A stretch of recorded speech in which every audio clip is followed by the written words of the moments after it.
NASA is about to send a powerful new telescope into space. Get ready for NASA's new view of the universe and the Nancy Grace Roman Space Telescope with a special limited series of NASA's Curious Universe. Roman has a wide field of view that will capture a huge swath of the sky. We dive into the science behind the Roman Space Telescope. No PhD required. So you're asking for the 10-second description of how the universe entirely works. Roman will investigate a mysterious force called dark energy. That's super exciting, potentially Nobel Prize-winning science. Roman will also discover and study planets beyond our solar system.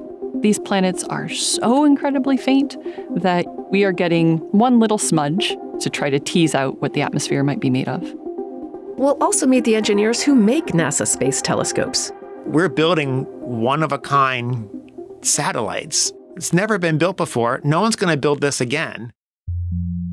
The most exciting science is going to be the thing that you didn't expect. Every single image is going to be a sea of stars and galaxies. And, it'll be the first time we've ever seen it in this way. The Nancy Grace Roman Space Telescope launches soon. And then the fun really begins.